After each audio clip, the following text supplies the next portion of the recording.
Stand clear. 100% Wild Podcast. So for all you listeners, Hello, and welcome to definitely not your favorite outdoor podcast.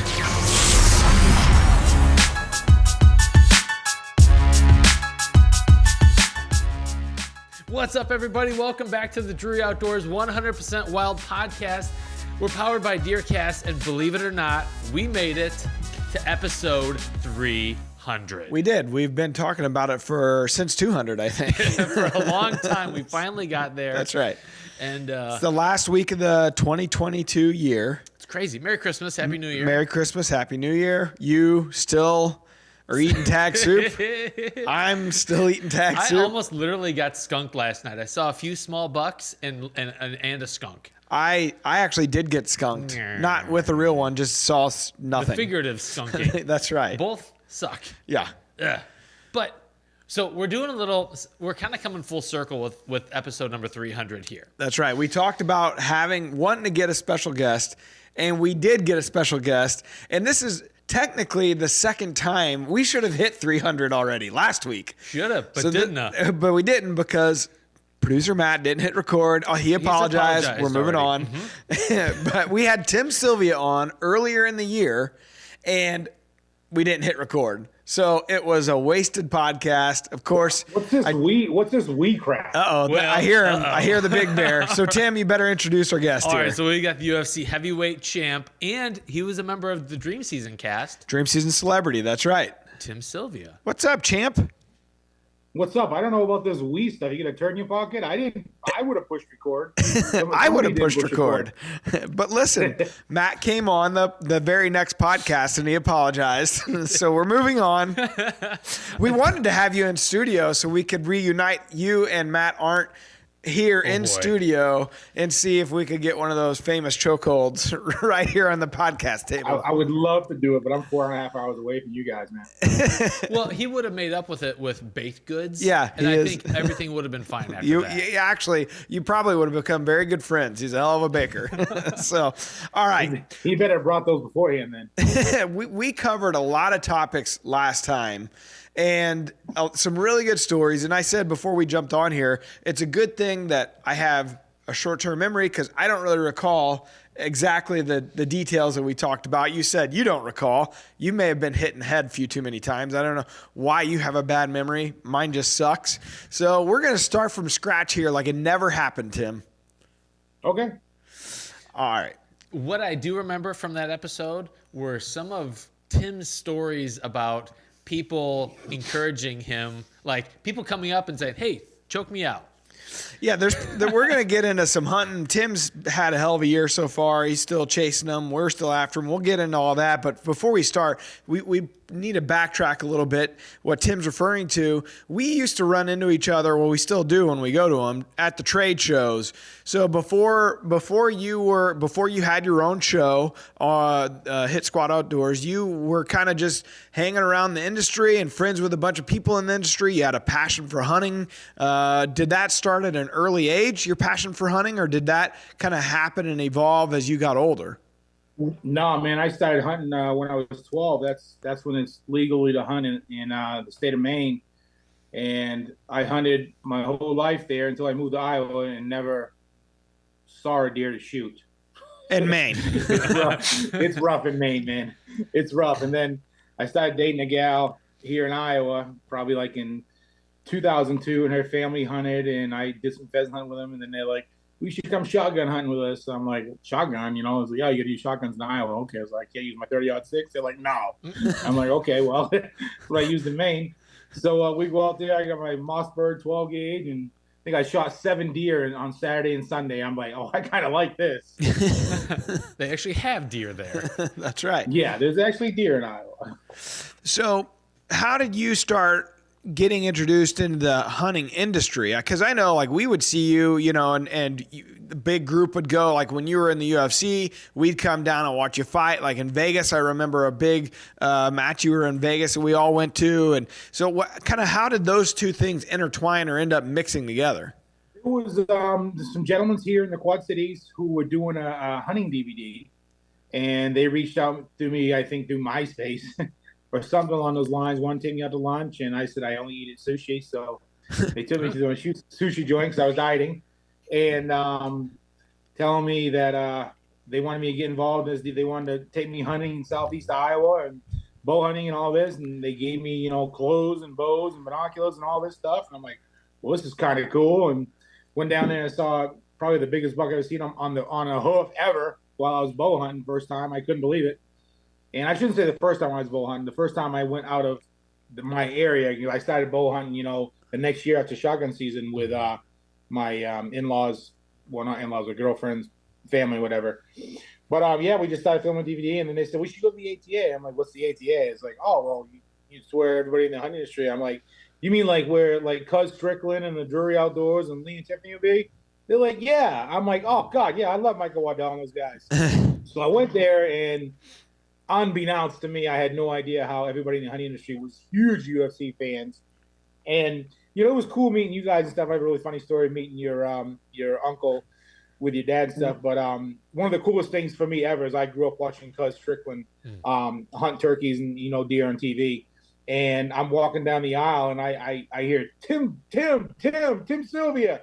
And I turn around, and Cuz big ass is jogging to me, hollering my name. I'm like, holy shit, Cuz Strickland is I mean, I didn't. Now he's like, I'm a huge fan. And what color? What do you wear for camo and all of this? And I'm like, I don't know.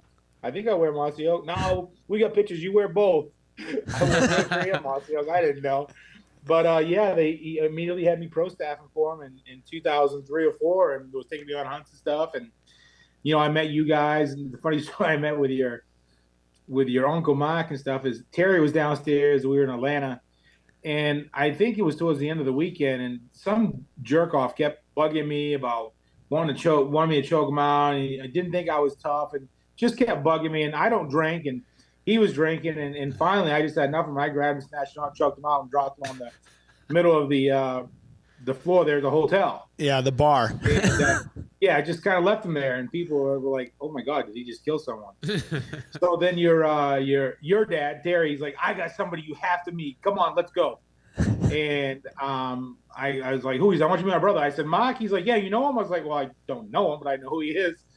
And it was the funniest thing. Can we cuss on this? Well, yeah, you already have. Oh. This is on the internet. You're good to go. So the elevator door opens, and there's Mike, and I'm with Terry. He's like, "Oh hell no way!" And he's pushing close the door. I think he was afraid that your dad was coming to get me to choke him out or something. But after that all kind of blew over. We became friends and stuff, and just saw you guys all the time at the industry. And then you guys had your Mike and Terry took me turkey hunting on one of your turkey DVDs. That's right. Right. Yep, I hunted with Rick and Julie before that, and I've been on a bunch of the Mossy Oak shows, and they were kind of brainstorming, and we were watching the previous trailer to the new Dream season, and they asked me about it stuff, and I said, "It's cool. I don't know. We're just shooting the shit." And it was like, we thought about doing a celebrity one. And I was like, "Well, you let me know, man. I'll be your Huckleberry. I'd be all about that." And it happened fast. I don't know if they pitched it to the network, if they pitched it to SemBlocker at the time or whatever, but it happened fast. And that very next deer season, after the turkey season, we're filming Celebrity Dream season. Yeah, it was. We were, we're the executive producers of that, so it really, we would, talk at that time with SemBlocker, so Scott Schultz, and they would have a little bit of input, but for the most part, we would just come up with ideas and then roll with it. So the biggest thing with doing Dream Season Celebrity is obviously coming up with enough celebrities and scheduling to try to make it happen. Sounds like our podcast. Yeah, so that's the nightmare part of it, because you obviously want to have big enough names where you can draw the viewership in, but to do that, when you have big enough names, their schedules are so hard to kind of work together, and because we would always do group hunts. We'd have one at the beginning of the season and one at the end, and it was just really, really hard to make that work. But we got you and J.W. Hart, who is the Iron Man of PBR bull riding, Adam Wainwright, who was a St. Louis Cardinal, and back then, what would that have been, like 08, 09, somewhere in there, probably? Around there, yeah. So 10 or 11. Yeah, that was probably towards the beginning of his career, obviously, and then Aaron Lewis from Stained, and he was kind of breaking out and doing a solo. That's when he started his solo career around that time. So it was incredible. It was awesome to get all these guys in the first group hunt. I mean, we had so many people, show up as far as like, camera guys and the crew to try to make sure it all went off without a hitch. And these guys were all paired with Drury Outdoors teams so that we kind of made sure that, because we didn't know what each of their abilities were, how much they would kill or what to produce it all. It'd be one thing to be able to kill stuff, but produce it for the TV show.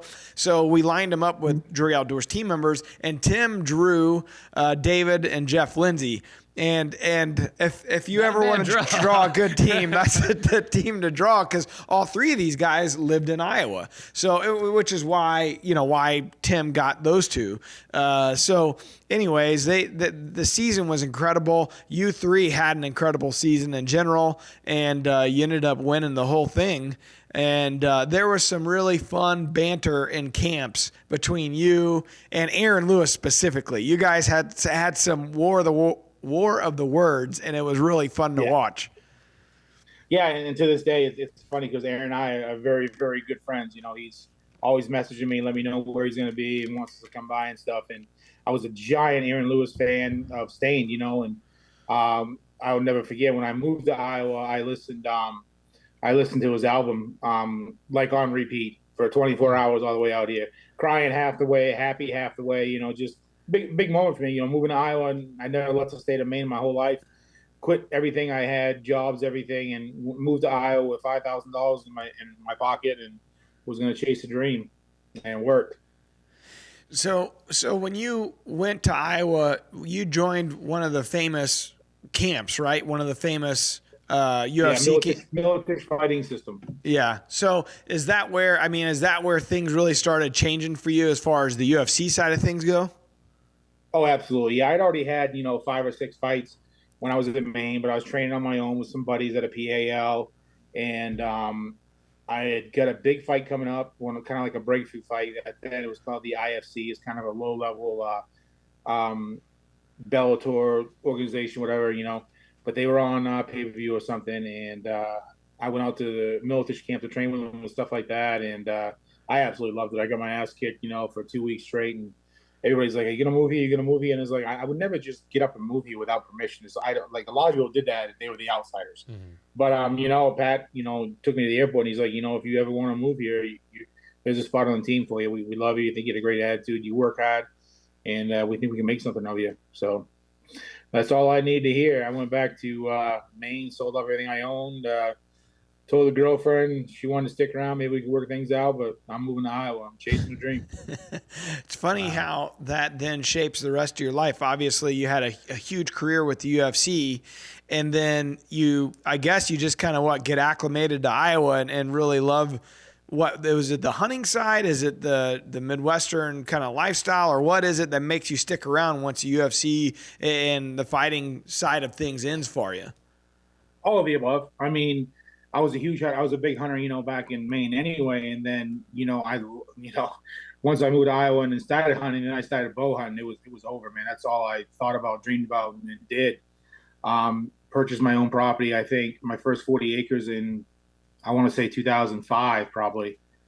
And, just worked the land. And then, as things go on, as life goes on, I end up dating a gal, she gets pregnant and we have a kid. So, I'm stuck here because I love it. I'm not going to leave my kid and abandon him or anything like that, So this is my home for the rest of my life, and now I have a couple homes here. I have a big farm now. Well, not really a big farm, 300 acres now, down in southeast Iowa. But I built a nice retirement home there, and I live in Eldridge, Iowa. And my dad actually just recently moved here. I talked him out of moving here. He's living with me. He sold the house back in Maine and everything. So, he just turned 80, so he's getting ready to be 81. Mm-hmm. So he doesn't have a lot of years left, So it's like I'm the only thing he has left, me and my son. And so I was like, you really need to spend your golden years, how you want to call it, here in Iowa with us. And my wife was fine with him moving in with us, and now he's a blessing.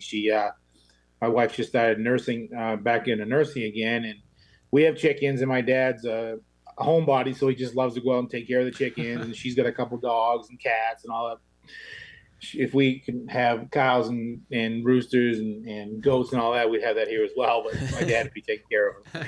That's awesome. So your son, I know that it's a special bond for you. And when I see all your social media posts, it's like this kid, he's a spitting image of you, and it's fun to watch. Like he's in wrestling now, but he's also got a little bit of a softer side. And your wife, she's in the pageant world, or was in the pageant world, probably still is, I guess. And so she kind of takes him. She's currently Miss Iowa, so yeah, she still is. Yeah, that's pretty awesome. And so he's got the soft side and the kind of the hardened side. He's got the best of both worlds. And just to see the joy that you have and taking him hunting and fishing and doing all the stuff outdoors too, I could tell that it's a special thing for you, a special bond.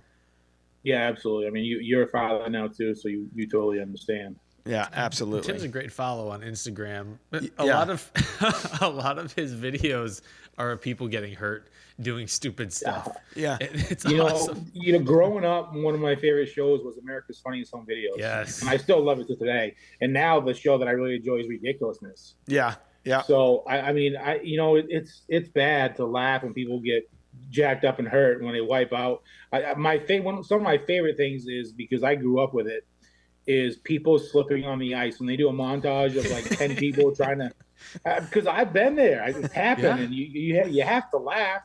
And it's just, so hopefully they don't get jacked up too bad. But yeah, I love watching people getting wrecked on social media. I can only imagine when that big body of yours starts falling. Geez. It's timber. Get the hell out of the way. It hurts. How tall are you? 6'7", 6'8"? 6'8". Well, in my prime, I was 6'8", but now that in my 40s, I think I'm shrinking. I'm probably down to 6'7". That's the thing. Like, so both him and Adam Wainwright, because Adam, I think, is 6'7" or 6'8" as well. So when we had that Dream Season Celebrity, we got pictures where it's the two of them and I'm in the middle, middle of them. Yeah, you look like a little bitty kid, which at that time, I was only mid-20s probably. I was a kid, but it's fun. It's funny to look at. That just makes me curious logistically, Tim. Like I've been in tree stands, and it feels like you're in a postage stamp a little bit, but just talk about the logistics of hunting out of a tree for you. It's tough, man. Tree stands have come a long, long way. I pretty much only hunt out of the really nice ladder stands. I'm with Primal now, and they have those nice jaw locks. They're called the Mac Daddy chair and a half. So they're like a buddy stand, but half a buddy stand. They just have so much room, 22 feet up. I have a few hang-ons. It's probably the biggest hang-on you can get in some cedar trees. Okay. Just because, if you fall, you're going to hit every limb on the way down. It's going to break your fall. But, there's just – I really enjoy hunting out of cedar trees, just cutting out a little pocket, and you have plenty of places to hang your bow and your gear, and you're really well hidden and stuff. Being as big as I am, I want to be as hidden as best I can. So, plus I have a cameraman, so he's hanging off the side of the tree and stuff. It's a lot of times deer look up there and I'm like, what the hell is that blob? There's a bear in the tree. Yeah. Beware. So when we first met, you kind of alluded to that Atlanta story. I remember it vividly because you and that bar we were in. So those were your single days. That bar we were in. The guy that kept messing around with you, it was for a couple of days. He just kept messing with you. He had a girl with him. And she was smoking hot too. And you choked the guy out. And I'll never forget this because you walked as soon as you basically gently kind of lowered him. I've seen you do this a lot. And it's almost like a party trick. You choke the guy out. It's like seconds. And you gently drop him to the ground. And then you literally walked off. I'll never forget it. You walked off with that girl hand in hand down the hallway. And I was like, oh my goodness. Like it's almost like hated him too. Caveman style. Like I just knocked this guy out and took his girl. Yeah, I was wild back then. Oh yeah. Yeah. We were talking about Dream Season Celebrity, that second group hunt. And we were at Terra Wildlife down in Vicksburg, Mississippi, or near there. And we had a big function at the end of the trip where it was a Catch a Dream banquet, basically. So they had, I bet there was 50, 60 people there, especially with all the celebrities that were in camp. A bunch of people came in, and we were presenting Catch a Dream with a check for a donation that all of the celebrities and the Drury Outdoors team members had raised money throughout the year, and we were giving them a check. And at the time, and still to this day, it was the biggest check that we had given them from the Dream Season shows. It was $100,000. It was a big deal. And at the time, it took $3,000 per child to take a terminally ill child and his family on a hunting or fishing trip of their dreams. So think about how many hunts this provided. So it was a big deal. And Aaron Lewis was unveiling his Country Boy song. So this was like the first time he had really played it, and he played that song to the group or whatever acoustically. I mean, it was a really cool moment. Nice. And so we're all there, and for me, I was tasked with setting all those group hunts up and kind of making sure everything ran smoothly and making sure we filmed everything for TV. Well, this guide, he was a young guide, kept messing with Tim all week long. And he was just a young guy, pretty built, but he was going to take Tim down and beat his ass or something. It was incredible. So finally, Tim had enough, because he was really, I'd say it's like a gnat or a fly. I mean, he was just really bothering Tim, and Tim was very gracious the entire week. Well, finally, you had enough, hadn't you? Yeah, I mean, it was the last night of the trip, and I mean, I was being pretty gracious because of you guys, and I didn't want to, ruin you guys' reputation. And Terra Wildlife is a pretty big Christian organization down there, and I was trying my best to be a good boy, but I had enough. And I guess he was a wrestler because we started, and I just came off a fight, so I had a broken hand, and I was mending that, and I don't know how else time we kind of locked up. We started hand fighting, and he shot a double leg on me, and the kid probably only weighed, I don't know, 185 pounds. He was built well, he was strong, but he wasn't big compared to me. I was 6'8", 300 pounds, and he shot a double leg, and I'm like, oh no. So I sprawl pancaked him, threw him on his back, and got cross-eyed and asked if he had enough. And he decides kneeing me in the ribs. And it wasn't nice knees. It was like he's trying to hurt me. I'm like, oh no. So I flared up and dropped the forearm to his face, and he went limp, and I put him in a choke, and I'm like, this boy's going out. And I think Matt thought I was going to kill the kid because he was like, he wouldn't grab me to pull me off him, but he was like touching my back. He's like, okay, Tim, that's enough. I'm like, no, this kid's going to sleep. That's a lawsuit. I'm going to lose my job. Come on, Tim. A guy got killed. I wish we had video for that. Tim killed the guy.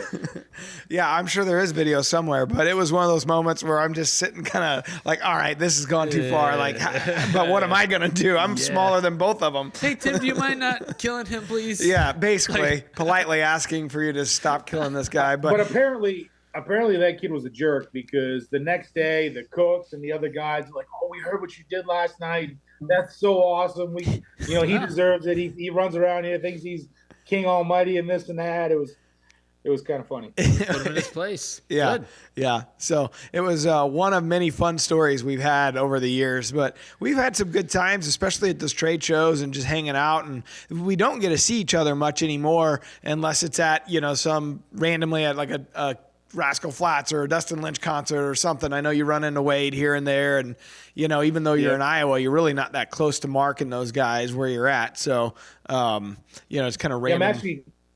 I'll be going. Well, Mark and them in Des Moines, so I'm 2.5 hours to Mark. So I think Wade lives there, or in Osceola or something, in his wife. Yeah. So Wade lives in Mark right now during hunt season, I'm sure. Pretty much. That's right. Hip. Yeah. But Wade's Dustin Lynch right-hand man. So that's wherever right. Dustin is, Wade's going to be there. If it's 4, 5, 6 hours away, Wade's going to be there. That's right. So when you're, so we talking hunting now. Where are you at as far as like how many tags you got left, where you're going, what hunts do you have left? We still got a good month of the season at least here. I'm tagged down to Iowa, man. I did Iowa was so good early October. We had a lot of cold snaps, and I had a lot of food, and I had the deer pattern, with my reveal cameras. So I went down. The wife and I hunted in Ohio. She was hunting. She killed in Ohio on we came back October 1st. I was looking at my cameras, and I said, I can shoot this big deer. I know I can.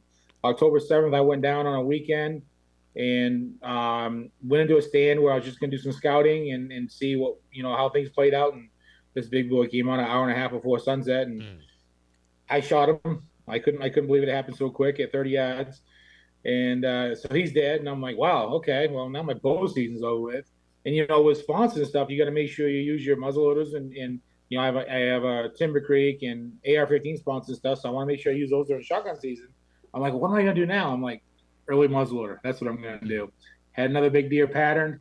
And sure enough, he came out the second night. And I thought I shot him, but I shot the wrong deer. It was low light, and I was having problems getting my eye relief in the scope. And the cameraman said, no, he's over to your right more. So I had my muzzleloader in the bog Deathstalker grip. So I just moved that over, and I looked and I saw antlers. I said, okay, there he is. And I dropped my crosshairs down the vitals, boom, shot. I see the deer running, did a kick, and the cameraman's like, you missed. I'm like, I didn't miss, bro. He just fell over right in front of us. He's like, well, you didn't shoot the one I thought you were shooting. And I bring up the binoculars, and there's the big one. I'm like, oh, my gosh. Oh, my gosh. So I'm upset, pissed off, ruined, walk up to the deer. He's 130-inch, 11 point, got 3.5-year-old, got all kinds of potential.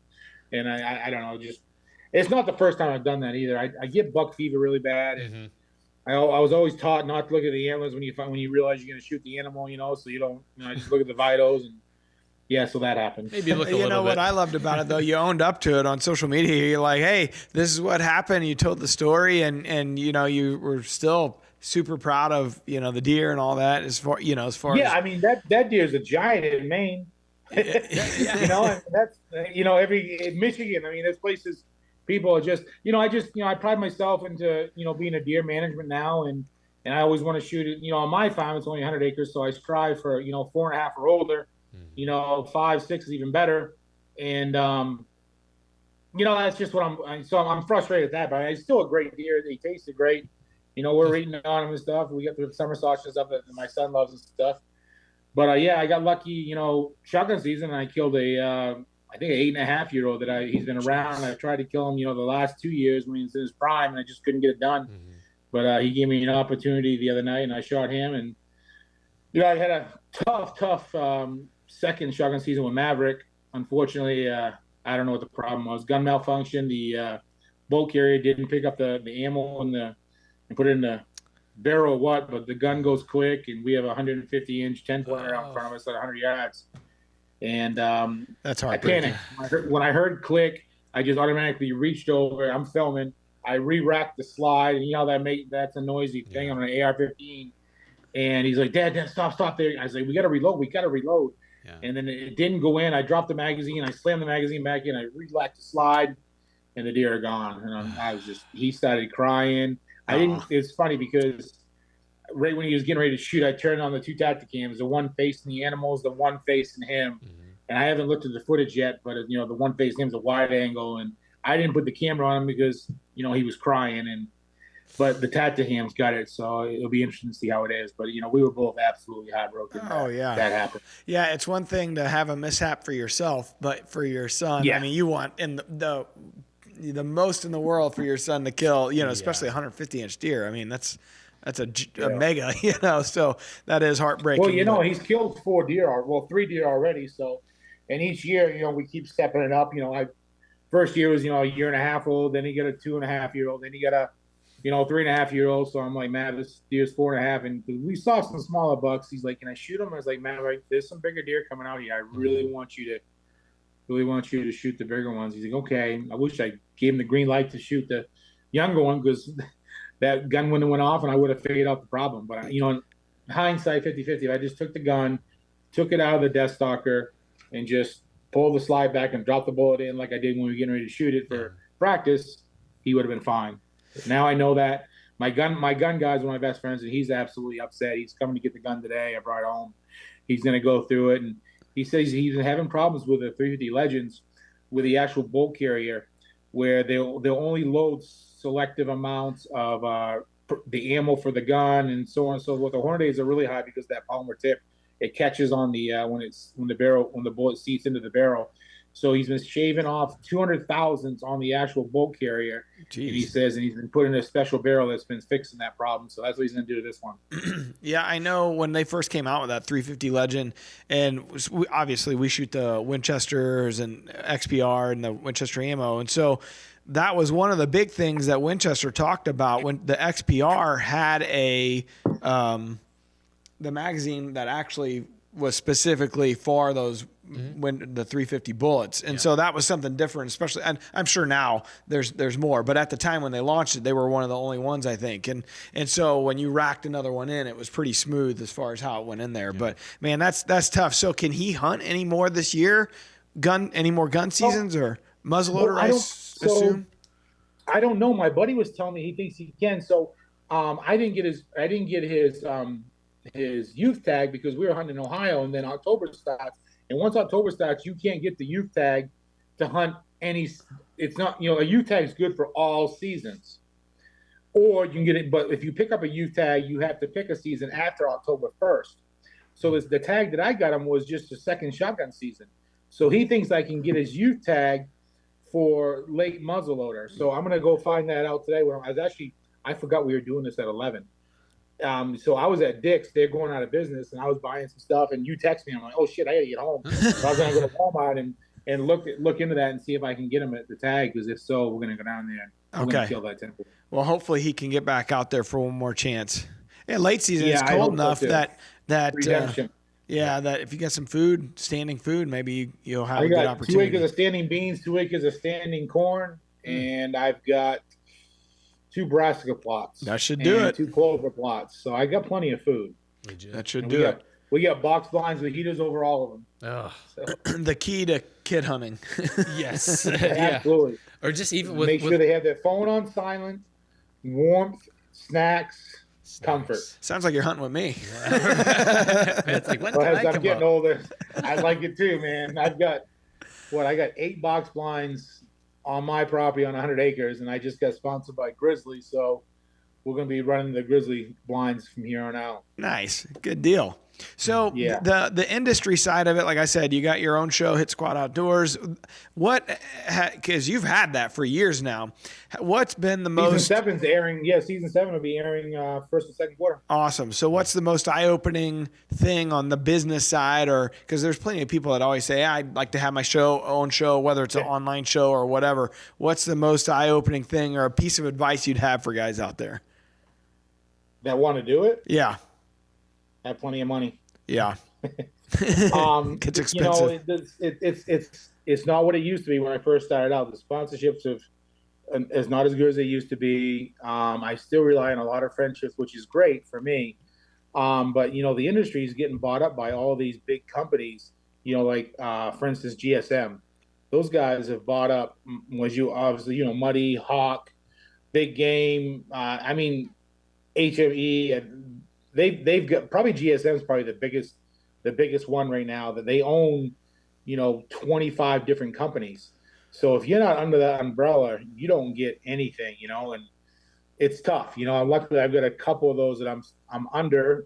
They're not the bigger ones, and then I have friendships that I made throughout the years and stuff like that, and it helps being who I am. I'm a different demographic. I'm not just your average Joe who's trying to start a hunting show. And fortunately, I live in Iowa, and I get 3 Iowa tags, so I usually kill a booner every year. That helps. But I just try to focus my show around the average Joes. I try to just do mainly turkey and deer, because that's what any Iowa resident can do, is turkey and deer. So they kind of want to relate. Not everyone's going to be the Drurys, the Lindsays, and the Koskis and shoot 200-inch deer every year. It's just not possible, especially when you only own 100 acres. I mean, we can get a wild deer come by sometime, but those guys that I just spoke of, Mike has got a hell of a farm, and he's right next to the Lindsays. And so, you put 10,000 acres of highly managed properties. That's awesome. If I win the lottery, that'll be me. I'm going to try to buy a farm around those guys and say, here's my 5,000 acres. So now we got 15,000 acres. Let's do something, Even some of the Druries aren't killing the Drury Bucks. Yeah. Well, no, I mean it's still hunting, Oh yeah. But a lot of people are just jealous of the Drurys and the Koskis. They get hate all the time. I'm like, do you have any idea where these guys come from? I mean, they've been in the industry for 25 years. I mean, like I know Lee and Tiffany's story more though than I did the Drurys because I'm really good friends with them. But Lee and Tiffany came from Minnesota following a dream and was living out of motels, hunting on property they had permission to hunt.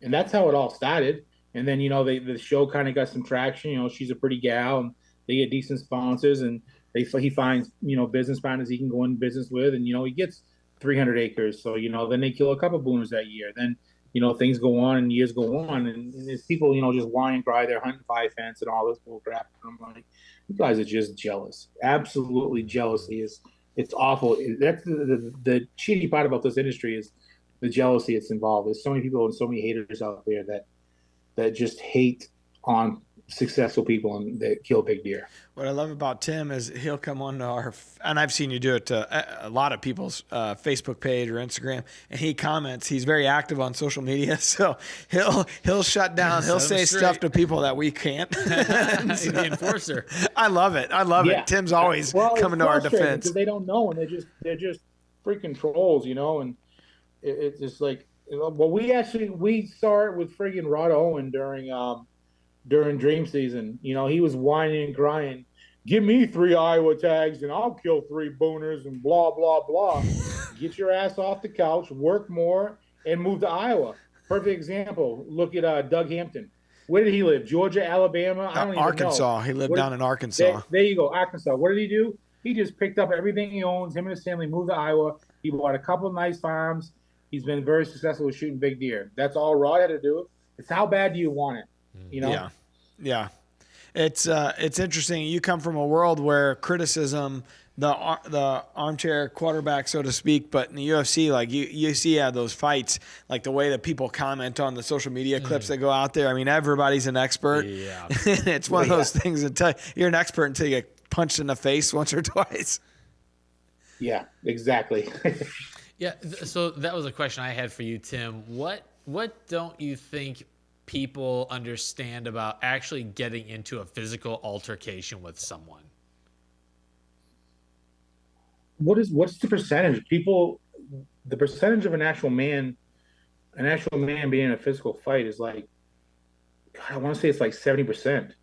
Like 70% of the male population haven't been in a physical fight. Have not been in one. Correct. Yeah. I'm 70. It's pretty dang high. 30. Yeah, I mean, everyone thinks you're tough until you get punched in the face. It's how you react. Punch me in the face, I get pissed off. I can see that. Yeah. Yeah. See, I'm usually good at diffusing situations right there at the end. Well, I'm pretty good at starting shit. Yeah. But also knowing when to step back. Yeah. Always have a friend like Tim. First of all, not you, him. I can. Well, remember that time? The jury. We were shed hunting before we did dream season. And, Mike and Terry used to get all kinds of crap from the locals. Mike's, very successful in buying up land and stuff. And these locals used to hunt the land that he's buying up. And now they can't hunt it. And they all get pissy and stuff and try to get tough with him when he's outside. Mike's not a fighter.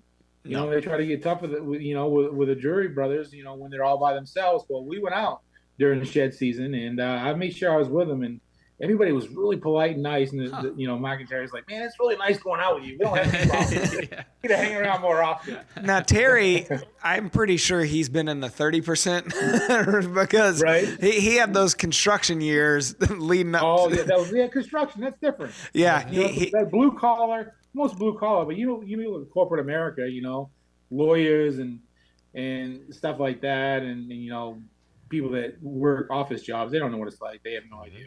You just described my entire staff. Exactly. Except for Alan. Alan's giving me the look. Yeah. I'm a fight.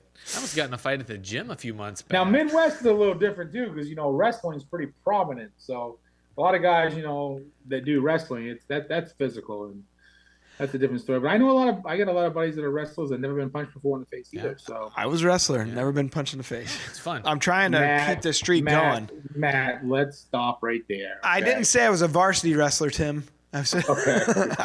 You don't have if your ears aren't banged up or all hiding like mine. No, you're not. It's funny. We got a kid that works here, Ben Stallman, and he was the captain of his wrestling team in college. He went to Drury University, of all things, down in Springfield. He was the captain of his wrestling team his sophomore, junior, and senior year, and his ears look like what you just described. You could tell that boy. He's wrestled a long time.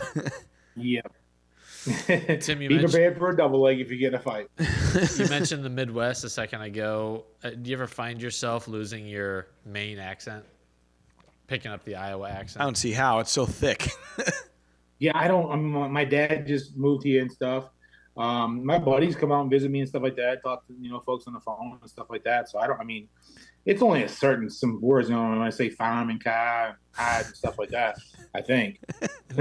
I don't know okay. Keep telling yourself that. I don't. Is it where I don't know. It's still pretty. It's still pretty prevalent. Really? Oh yeah. I can just see certain words, but I don't see. Huh. Yeah, that's funny. So, are you heading to any of the trade shows this year? ATA, SHOT, NWTF. I'll definitely be at the ATA. I got some meetings and some autograph things. I'm not a big fan of SHOT. When I used to fight all the time, I was always in Vegas. Yeah. Lived in Vegas filming The Ultimate Fighter 2 and stuff. And, it's just so big and hectic. So, I don't know. I'll most likely go to the Iowa Deer Classic. I don't know if I'll go to NWTF this year. I don't know.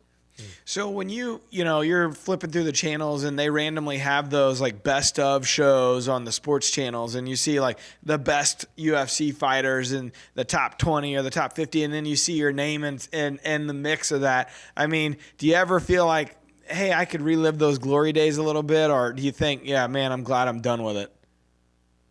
You never want to be done, man. I'm just smart enough to know that I can't train to be ready for a fight. If I could find another 45-year-old man who wants to step in there and not do any training, just wants to step in the cage and do some bare knuckle boxing, sign me up. But he has to be my same age, but I would never, go in there against a 30-year-old who's training 4 or 5 hours a day, 5-6 days a week. I mean, I know my limits. Yeah.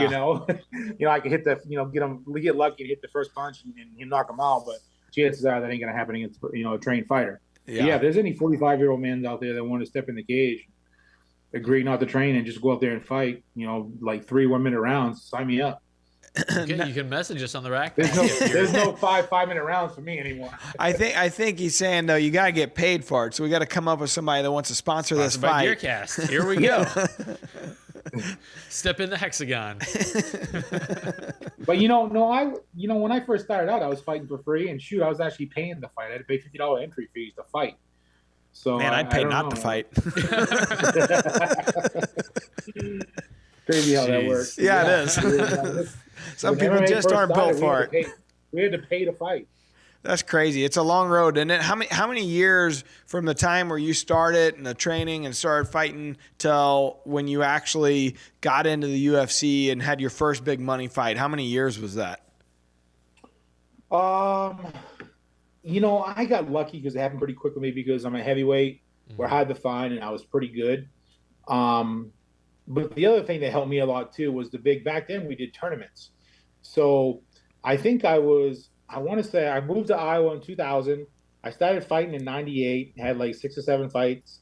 Moved to Iowa in 2000 and I got to like 6 or 7-0, and I had a chance to one of the guys they were doing 2 8-man tournaments on the East Coast and West Coast, and then they were going to do a 16-man heavyweight tournament in Hawaii, 2-day event.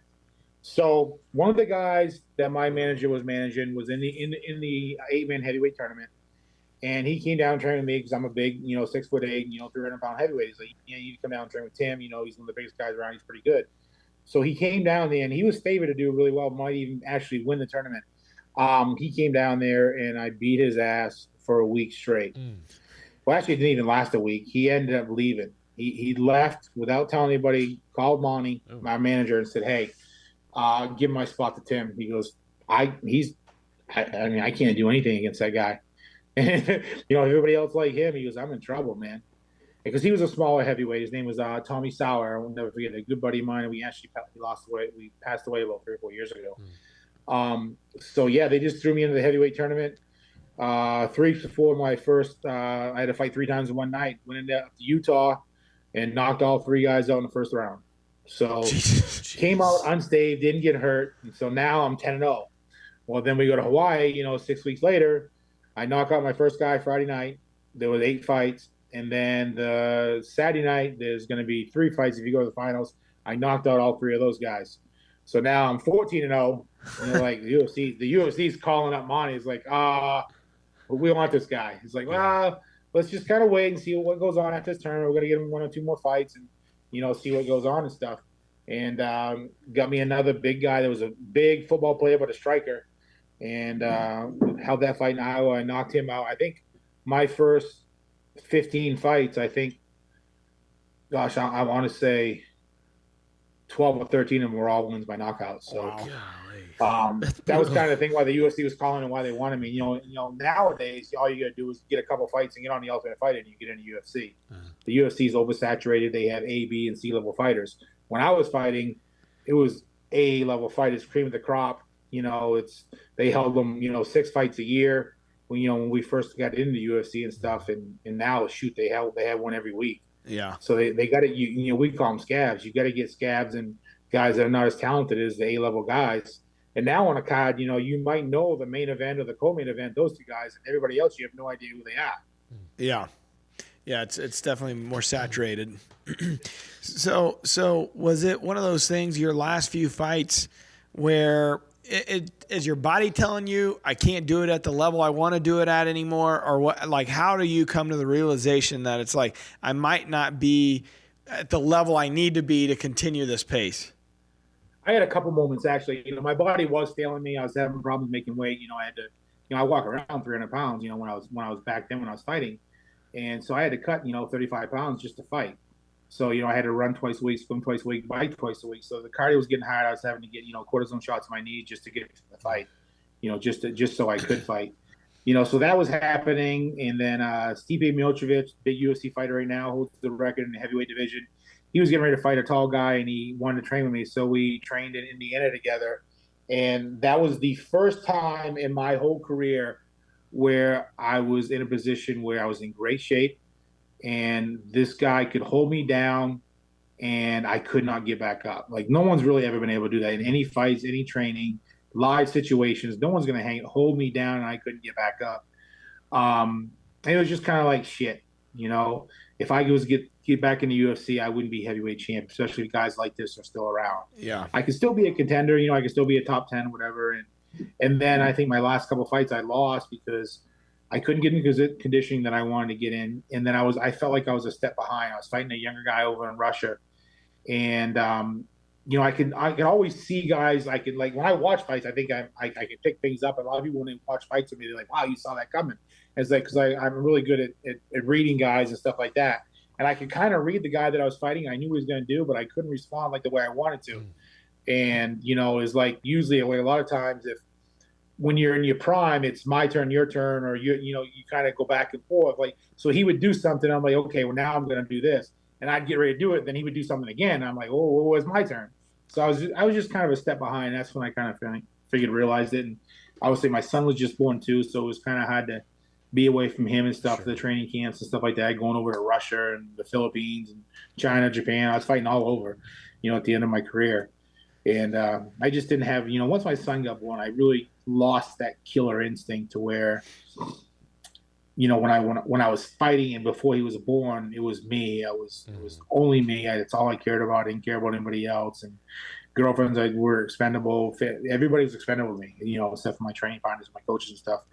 And, when he was born, it was a different story. I cared more about him than I did myself. Yeah. Funny how that works. Yeah. Softens even the most hardened guys. So. Yep. You should have seen me before kids.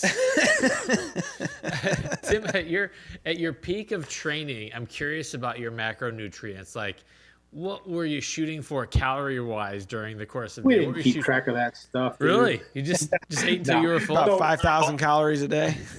I ate 6 times a day. Yeah. But like I said, I had to cut weight. So once training camp started for me, 8 to 10 weeks out, it was straight, lean. Everything was measured. I had 8 ounces of protein, either steak, chicken, or turkey, fish, sweet potato, and brown rice, stuff like that.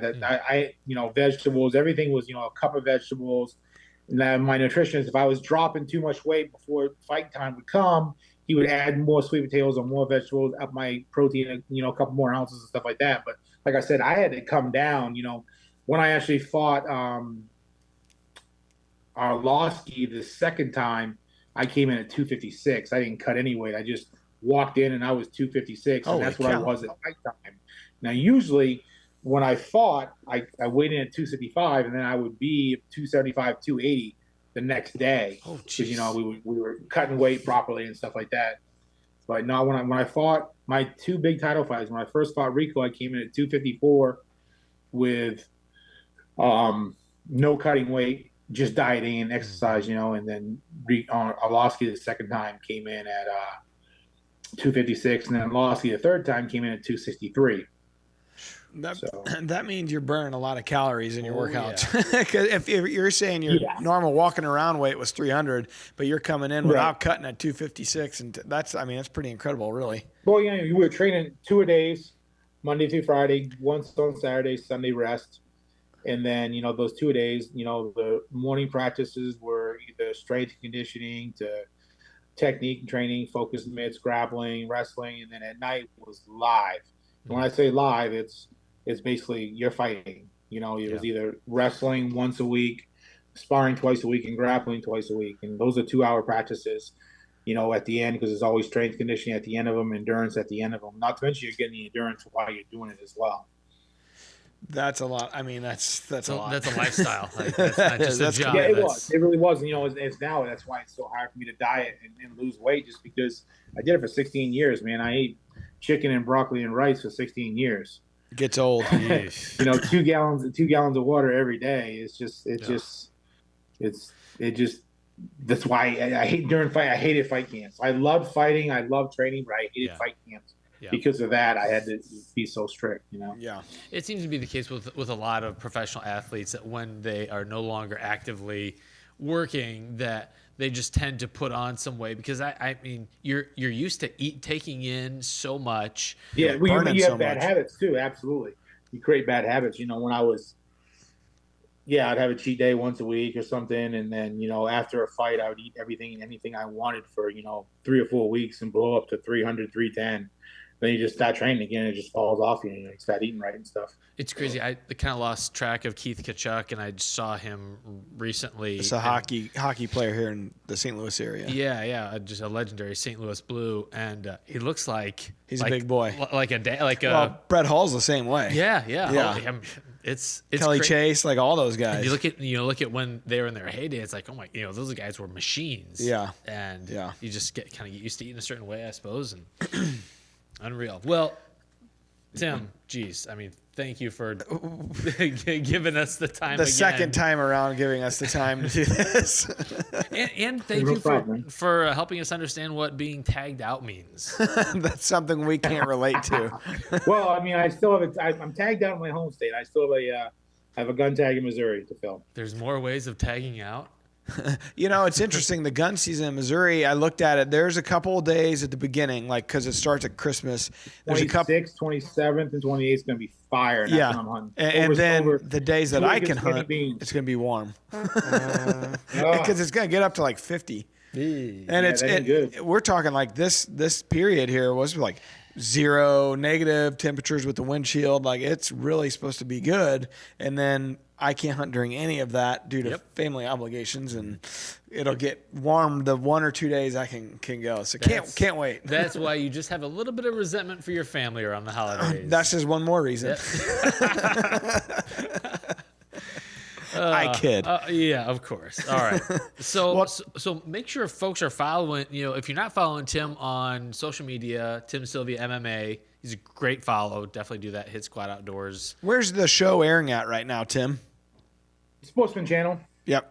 What's your prime airing? 6:30, 8 o'clock, 6:30, I think 7 on Sunday nights is my prime time spot.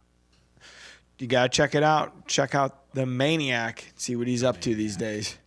Tim, we appreciate you jumping on with us, man. I know busy guy, no problem, and we appreciate it. I always enjoy talking to you, And you've always been gracious with your time with us. So we appreciate you, man. Yes, sir. Thanks for having me, and I'll probably see you at the ATA. I know the guys aren't going. I might show up for a day. I might show up on Thursday. We'll see. It's one of those things where anymore, the one good thing I think about the pandemic is it kind of showed our industry that you can do business via Zoom and, so many other ways. And I don't like that though. I don't like that for me. I like the handshake. I like getting together, but a lot of times it's nice to be able to get the work side of it done and out of the way and be able to go to that. Because when we did go to it, we'd have an hour meeting and we'd have like a 5-minute break between the hour meetings. We'd have an hour meeting from the time we got there to the time we finished, and it was just hustle and bustle the whole time. And then a 3 or 4 hour dinner with a partner every night. It just wasn't overly enjoyable, and I think the guys have had enough of it, to be honest with you. And so I try to take care of most of our business beforehand. But if I go, it's going to be, to see people like you and our partners and say hello more than anything. Sure. So, well, we appreciate you, buddy. Thank you. All right, man. Have a good one. All right, talk to you push soon. record, right? Did Matt push record? Producer Matt, did you push record? I can very comfortably assure you that everything has been recorded and saved. There you go. We got it. Good. How did you find out the last time it didn't get recorded before we let you go here? Tim, how did you find out the last time that it didn't get recorded? Oh, me? Yeah. I think somebody told me, it was like, hey, I haven't seen your thing on juries, or because I posted something or whatever, and somebody told me, and I'm like, I think it was Wesley, my buddy Wesley down there in Georgia, and I'm like, I don't know. So I texted you, and you're like, yeah, I ain't happy about it either.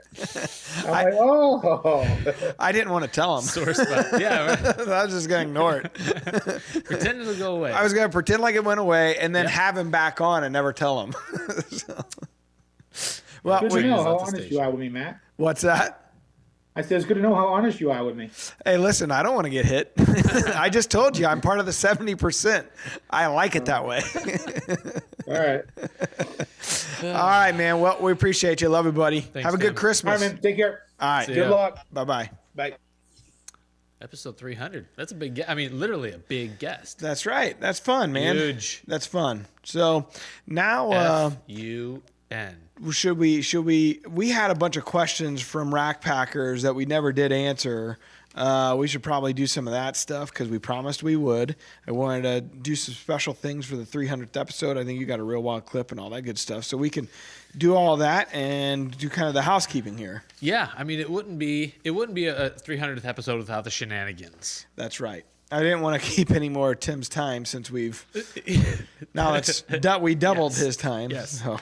All right, so let's jump into the real wild clip of the week, and then we'll kind of sprinkle in some listener questions. All right, so the real wild clip. What do we got this week here? Up close and personal, our buddy Anderson Outdoors, 1999. It's a close encounter of the canine variety, and so it's a view out of a ground blind. Nice and snowy. And whoa, there's something orange. It's a fox. It's a fox. Well, you don't see that often. He's probably 4 feet away from the blind, looking straight in there, Pretty too. trying to catch the wind. He's like, what in the world is in that blind? Something stinks in there. It's crazy how close he is and how apparently calm he is too. Well, yeah, usually they just take off when you even see the dang Yeah, thing. it's rare to see him even stop. And he's kind of making his way across some down branches and just kind of walks off. He's not too concerned. Scott and I were just talking about this, how very little we see you'll see coyotes on the trail cameras, but how very little you catch a fox. And then I don't know if you noticed it, but the other day we had a fox on our camera. It was the middle of the night or whatever. I even HD'd him to double check, but it's just so rare to see them. It seems like. Yeah. Whereas, coyotes, and you see coyotes dead on the highway. You see coyotes when you're hunting. You see them on your trail cameras all the time. Cartoons. But you really cartoons. Thank you, Tim. I've got a family of bobcats that live on one of my properties, and Yeah. I really want a bobcat pelt. Yeah.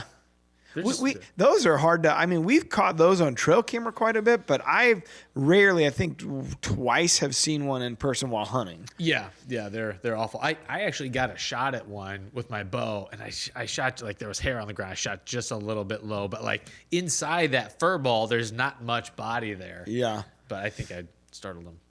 The real wild clip of the week, man. That's a pretty wild one. It's pretty setting, especially that snow, that coat. It just really stands out like that. Which I was going to say I'm excited about the incoming snow Yeah. that we got, which by the time people are listening to this episode, it'll probably be on the ground. It's probably not going to be much, even though they're calling for a blizzard. People are going buying their eggs and their bread.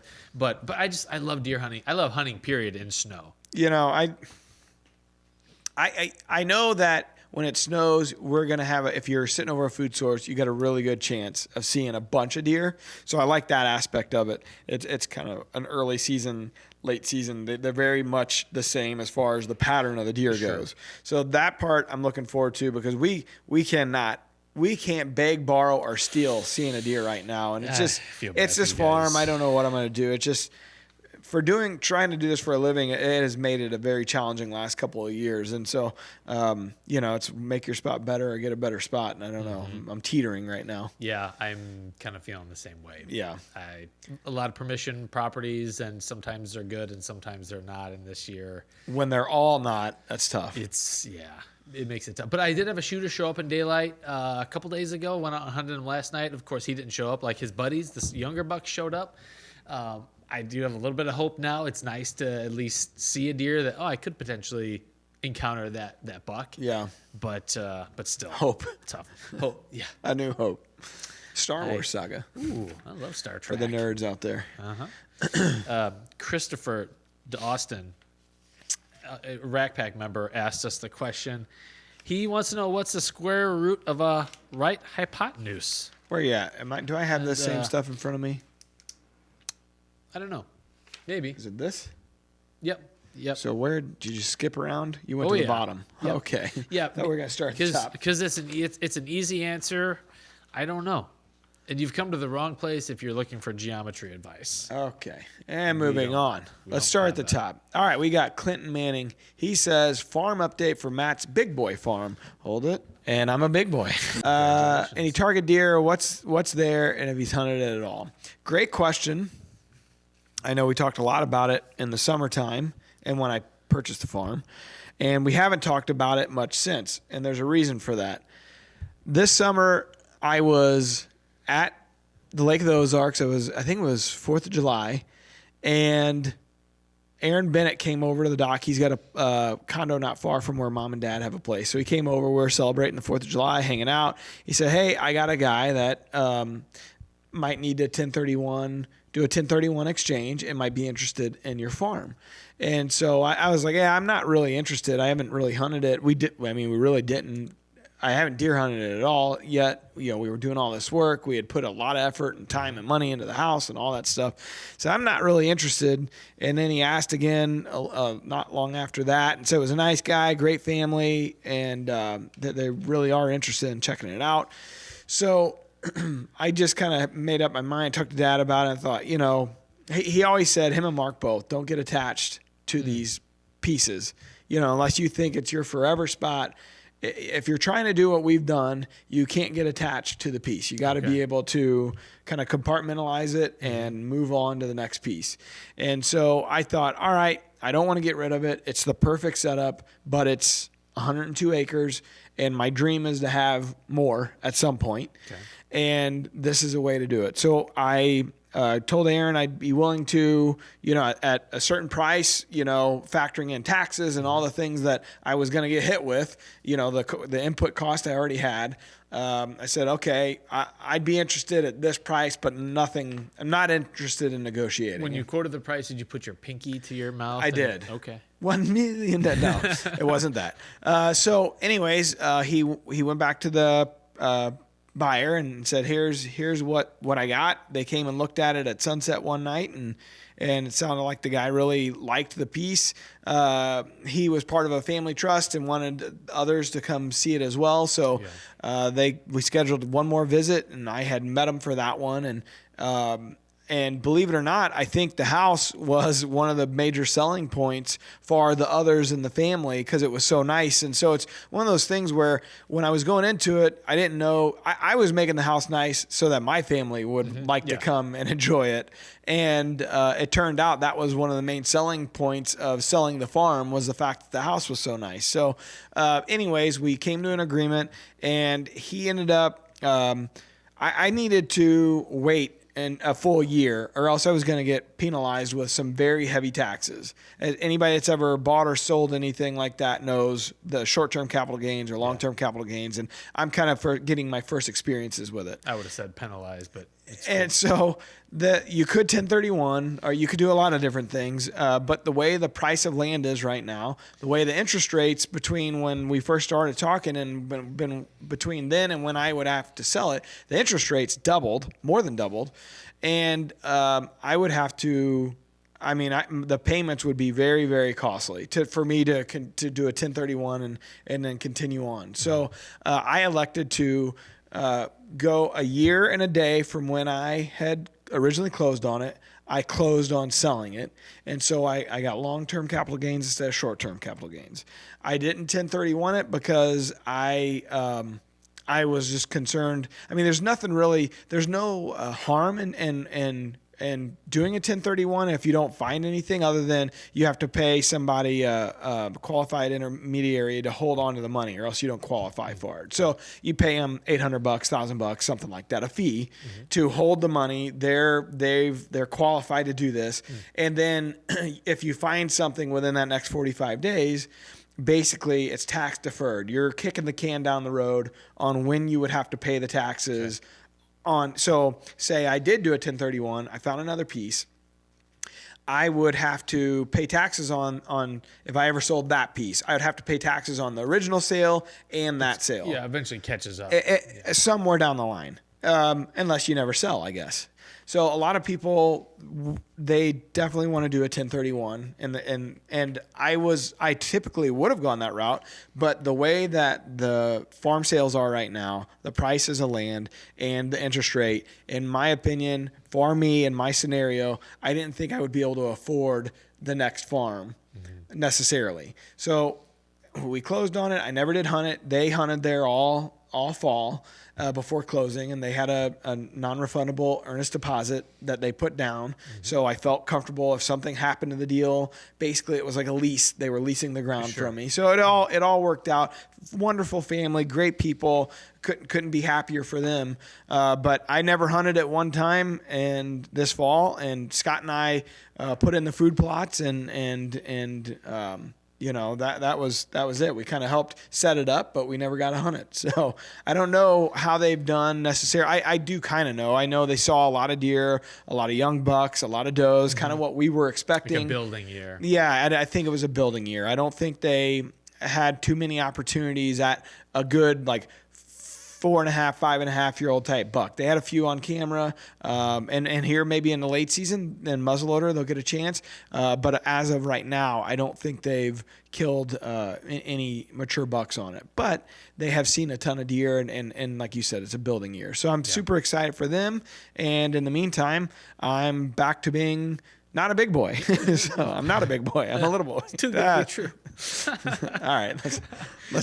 So if folks are on the Rack Pack, they will probably have seen some videos from our field day. We went up there. Gosh, when was that? It was that would have been the end of August, middle to end of August. That was that was the one and only party we got to have at the farm. It was a ton of fun. It was like a housewarming / farewell, all wrapped up into one last hurrah. We fished. Some had more fun than others. Alan, Andrew, Alan slaved away by that grill. Oh yeah, we had the Cabela smoker out there, and he smoked a bunch of yummy, delicious. What all we have? Deer queso, beer brats, chicken. Burgers. But you did I'm trying to think. I thought you had a pork tenderloin or no, you You had pulled pork, yeah. So it was an awesome time. My mom and dad came up, Yeah. and they spent a long time with us there. And I mean, we played, cornhole and shot skeet and fished and literally everything you could do on that farm. We did it in one night, and we drank, got drunk, had a good time, and Yeah. and then Andrew pissed all over Alan's camper on the inside. Andrew says he didn't. Andrew's listening. I know he's listening to this. So Andrew says he didn't. Alan says it's a real weird coincidence where that wet spot was. And then he sold it. Yeah. I'm sure you disclosed that, right? Well, if a property is haunted, I think in Missouri you have to disclose that it's haunted. So, anyways, thank you for asking, Clinton. It was short-lived, anticlimactic, bittersweet, but I am looking forward to finding hopefully a new piece and doing it all over again. Big boy, all over again. That's right. Yeah, So, you'll get there. Okay, so let's hop into the question of the day. Then we'll do some more other questions. all right. So the question of the day is proudly presented by DeerCast Maps. Oh, DeerCast Map Parcels. Find out who owns the dirt next door by activating the parcel layer in DeerCast Maps. It's not me. I'm not the owner next door. In fact, I own that such a short period of time. I bet my name never registered didn't even on the update. parcel data. Didn't even update probably. Just says TBD. That's right. Hi, it's coming up on the end of deer season. Hi, Bill. Alternative methods, and the latter part of the archery season. The deer have been hunted hard, and you are not seeing them. And I am wondering, what is the best 3 tips you could give on finding and shooting a nice buck late season? Thank you. Mark came on last week. Was that last week? No, the week before. Weeks ago. And he actually addressed this pretty well in the late season. We talked about it a little bit, but I mentioned it just a minute ago that food source is key this time of year. They definitely get back to a bed to feed type of pattern. Mm-hmm.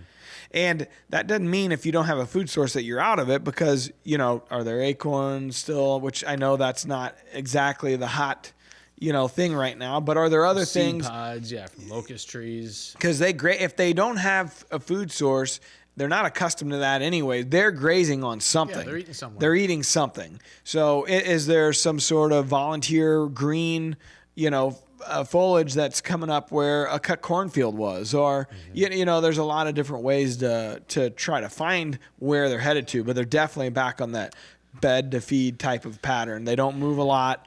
You'll catch them maybe in the mornings, on the right mornings, going back to bed. You'll catch them coming out in the evenings. This is where DeerCast does come in handy, watching that forecast, the pressure this time of year, the 30.3, 30.4, 30.5, that barometric pressure, when it's on the rise, it's a big deal. They get up and move, sunny days. High pressure sunny days, the first south after a bunch of north. Mm-hmm. Those are things that you could key in on this time of year and catch them moving, because that's the biggest thing, is just seeing them. Yeah.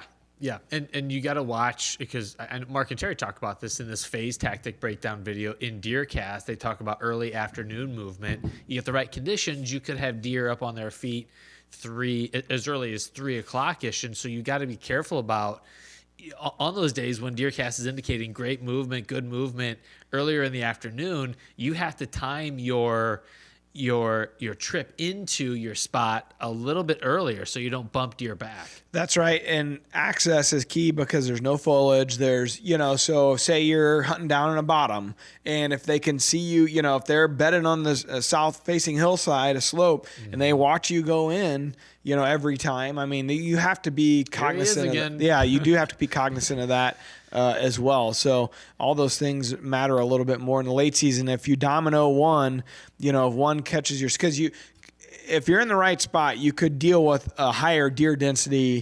Especially if you're on food, you're going to see a lot more deer. Yeah. And then you got a lot of eyeballs and a lot of noses to beat. So those are all things you kind of got to worry about and keep into account. So your wind still does matter, even though you might be hunting with a muzzleloader and it's a gun season and you got that long range.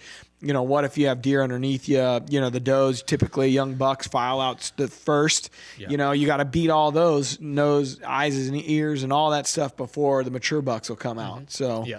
something to keep in mind. A game I'm playing right now is a lot of nighttime pictures, and it's good to at least be getting pictures of deer, but it might as well be on Mars if you're getting. So I'm playing musical chairs with my cameras right now, trying to rewind them back to where they're coming from, figure out where their bed is. So because I'm hunting big timber. Yeah. So I'm trying to okay, at school I'm getting pictures, but they're doing me not much good right now. I got to keep kind of tracking these deer down. Kind of following them further back into where they're going. Yeah. That is a tough thing. We have moved a bunch of our cameras. We have a big destination bean food source on one of the pieces that we hunt. So we moved a bunch of our cameras to it.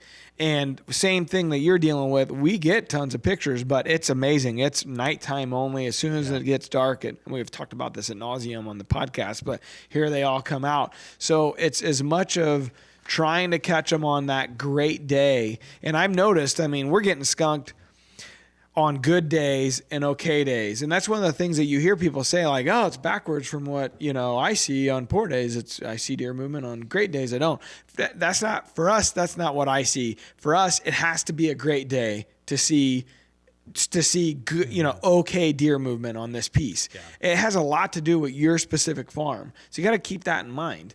And so, for me, I'm looking at great days. Of course, we had, like I've alluded to, some family obligations here this week, a ton during the Christmas break. So all the days that say great, I can't hunt. So it's one of those deals where I am hunting on good days, but I am paying attention to our wind, paying attention. I don't want to blow the spots out, because at some point I am going to be able to get in there. Hopefully it's before they, shed their antlers and have an opportunity. That's what happened last year. Yeah. But I want to make sure that we don't blow it up before we get to that. And I'm making matters worse by just going when I can go. Right. Yeah. The other thing I would say is it's more of kind of a mental state, but that last half hour of daylight, especially if you're cold, you're tired, you want to pack up your stuff. It just never ceases to amaze me how deer just seem to materialize out of in nowhere. That twilight zone of almost like out of the fog. Yeah, it's like, holy cow, there's a deer standing right I've been there. looking at that spot all day. Yeah. Where'd he come from? And you don't want to have your release in your pack and your bow on the on the hoist, going back down, and so you stick it out to the very last. That's a great point, because that last 30, especially if you had been skunked up to that point, you've been there a few 2-3 hours. The last half hour is the hardest, because you're like, man, I want to get the hell out of here, especially if you got to drive home an hour or 30 minutes. So you're like, man, I just want to get home. That last 30 minutes I find to be the toughest, because I know they can move then, but I am so, especially this point in the season, I'm so over it. I just want to be done. Yep. It's been a grind. Yep. I had the very same scenario happen last night. I wanted to kind of get down, but I stayed in, and I saw 4 deer in the last 15 minutes of shooting light that I had. Just enough to say I didn't get skunked. Right. Yeah. It's like, it's the drug that keeps you coming back. Yeah. Seeing deer. All right, Bill, thank you. Shoot me a message via Facebook Messenger through the Rack Pack, and we'll get you a hat. Let's get this one. Let's go to that next one down. Brian Steele, talk about how I'm going to win a hunt with Terry and Mark and what kind of shooters I'll be hunting. Well, Brian, you lost. We just pulled the winner, didn't we? Do you have that name? Yeah. So we had this giveaway going all year in DeerCast on the giveaway tab. It's closed now, unfortunately. You had all year to register. So we were giving away a Tracker off-road vehicle. 800, yeah. We were giving away a Hawk office box blind with a 5-foot platform, and we were giving away a hunt with Mark and Terry. 2 days with Mark, 2 days with 3 different prizes, 3 winners. Yep. So the Tracker winner was Connor Hebner. He's from Nebraska. The box blind winner is Kyle Grief from Princeton, Illinois. And the hunt winner is Mike Vessel, and he is from Wisconsin. A cheesehead. They drink milk from a bag. Oh, I didn't know that. So yeah, it's cool. Those guys. Congratulations. They got a great 2023 coming. Not to mention we had 12 days of giveaways leading up to that, or around that same time period where we were giving away all kinds of stuff. We even gave away a Phase 4 from Matthews and Victory Arrows and Scentlock suits and all kinds of good stuff. So all those winners have been announced. I think there's a post in DeerCast by this point that'll to say all the names. So congrats to all those people as well.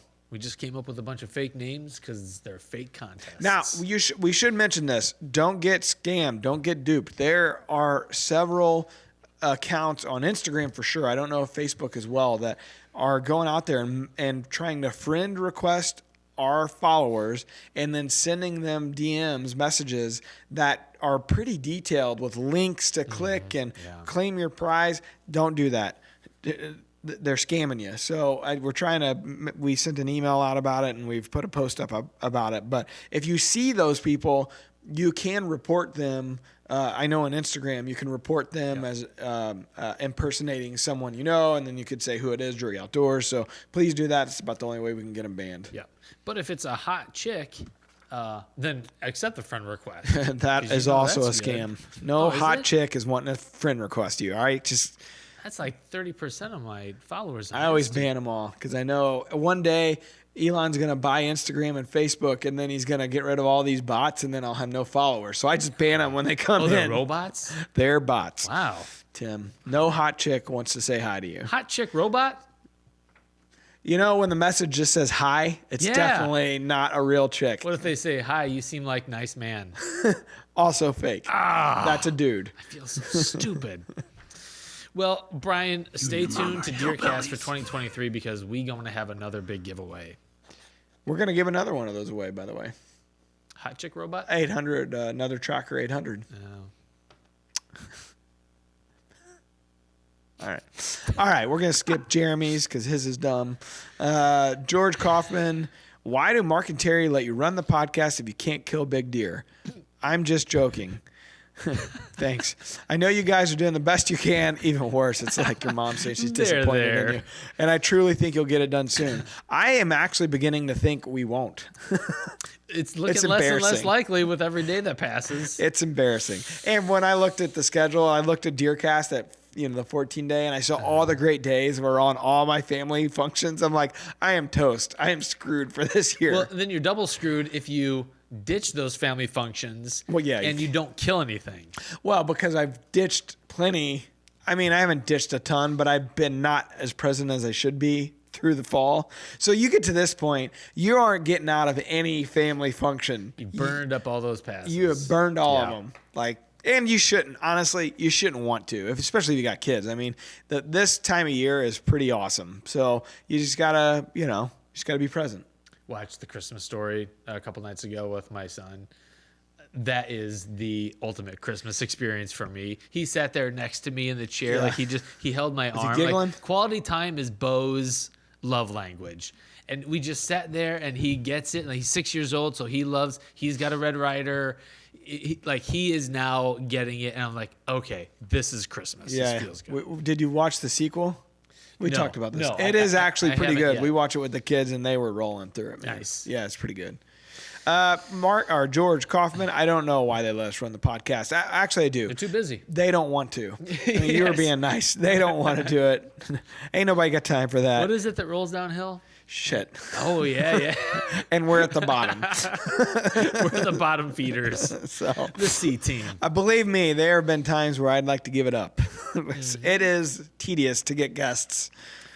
And yes. I mean, I mentioned it the other day. Like, I was at a wedding recently, and there were some people I had the joy to meet that are these are some famous people, and they said, hey, ever need anything? And it's like, all right, so I got to reach out to these people, bother them right out of the gate. Hey, would you like to do a podcast? There's no quicker way to end a potential friendship than to say, hey, can you be on my podcast? They weren't impressed that you had a podcast? No, I didn't bring that up. Oh, okay. No. No, that comes later in the friendship. Yes, it's like the second text. I was hunting going, hey. By the way, Brady Stockman wants to know our thoughts and opinions on the new CWD and doe season in Missouri.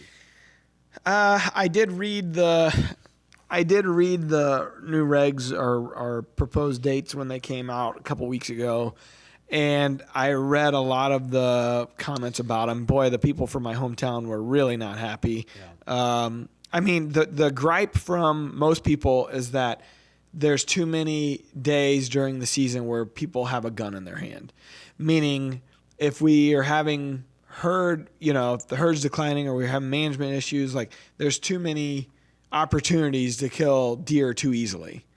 And I don't have much of an opinion on the CWD stuff because I'm not educated enough to speak on it. That's not a cop out. It's just the reality of it. Like I know what's going on. I know both sides of the story. Mm-hmm. I know a lot of people think CWD is like COVID, like it's always been there and now it's fake, and they've used it to weaponize it against the hunters. I'm not educated enough on all facets of that topic to say one way or the other. I don't know about you. You may be, but I mean, I just don't know better, honestly. Yeah, and I always appreciate a good, I don't know, because we got too many people that are stating their opinions as facts, and they have very little. And so, I have not read too much into the biology behind like the herd dynamics and the thinking behind the CWD and the doe season. So I just don't have an opinion yet. I tell you what, Alan, pull up real quick, Google the 2023 doe season in Missouri. I think they extended it, didn't they? Didn't they add more, like another time frame of the season to do the doe season? Yeah. If Alan gives us those dates, we can speak on it. In the meantime. October 6th. Okay. October 6th through what? 8th. So, hold on. Alan's saying the first chance to do some antlerless management is October 6th through the 8th. Is that just for CWD counties, though, or is that for everyone? Okay, so CWD counties are November 22nd through the 26th. And then you still have the antlerless season, which is like 10 days, isn't it? Yeah, December 2nd through the 10th. So, what it does is it kind of reveals people's motivations. As someone who's primarily a bow hunter, I don't want the deer spooked by gunfire. But if you hunt, if you're only a gun hunter and you hunt just a few days out of the year, and that's when you have to fill your freezer, that's when you're taking your kids out, it's more opportunity for you. So much of this, you almost have to put your own personal preferences aside and think what's best for long-term hunting opportunities, the herd, the biology of deer hunting. I don't know what the advantage of that October one is. Certainly, I mean what I'm more annoyed by the long gun season right in the rut, which has been the issue for most bow hunters. Now for gun hunters, it's great, and I don't blame them for enjoying that because they get out that period, and there's a lot of big deer get killed by guys and gals and kids and through that period. Well, it's because they're up and moving like crazy during that period. I personally hate it. I wish it was just moved back another week. It would be tremendous if it was moved back even one more week. I don't think that's ever going to happen. This doe season, I look at like the Missouri youth season, and it's that last weekend usually of October. Mm-hmm. And, that's right at the beginning of the rut. And I don't have any problem with that. And I don't think, now, is a kid able to kill the deer that you've been after all year? Yeah, there's not your deer. That's true. And it's some really good opportunities for them. Yeah. But if the whole point is for us to try to continue on our heritage, maybe that's what we need, is to have them have some luck. And I'm pretty sure that's why that date is where it's at. I have no problem with that. I really don't have much of a problem with that early doe season and the beginning of October either. I always hear people say that they're concerned that a guy accidentally kills, like, how many dads killed their kids, giant for the youth season. Does that really go on? I mean, does that really happen, or is that some popular thing people like to say? I've never. I don't know, but I think the same person that would do that would probably also hunt on someone else's tags. Like, I think that's just someone who's probably not always following the law. Yeah. I don't care. I don't really care about that, honestly. Like that, I don't think that's a thing. I don't think that's a real thing. Is there maybe some Johnny Joe Redneck out there that's done that? Sure. And you'll never know because of the way that, in Missouri anyways, that we have to tag our deer now electronically. You'll never really know. Yeah. But, I mean, for the most part, I don't think that's a big problem. Yeah, I know. Speaking of seasons, I know there are a lot of people that want a crossbow only, pull crossbow out of archery season, make a special season for it, unless someone has some kind of disposition where they. There too, don't care about that either. Yeah. I mean, I just don't. I get it that like Scott's on, everybody gave him shit about the cross gun. You know, that's a funny popular term. Yeah. I don't. I mean, it's just another way to bow hunt. And if you don't call the bow, that's okay. Does it extend your range? Absolutely. Is it a much faster bow? Absolutely. I get all that, but it's not a gun, you know, and shit can still go wrong, you know. And so I just don't have a problem with that season being in the archery season. Yeah. Unpopular opinion, maybe. I don't know. Well, and again, and we have to do deer management almost by county, because what's going on in northern Missouri is different than what's going on in southern Missouri. And that's the same in any state. We're at the hour and a half mark. This is our 300th episode. We're going long. This may be a 2 hour. It's a giant episode. So let's jump over into the wildlife word, because it's going to change some people's lives. And then I want to jump back to the rest of these questions. We're going to be jumping a lot here. So the wildlife word is brought to you by Live Doppler Radar and DeerCast maps. See current forecasted precipitation animated directly onto your hunting areas, especially with snow in the forecast. You want to see what's coming. But you don't say that. Okay, we're going to be talking a little bit about the rut. And whitetails can be in the rut from August all the way through February.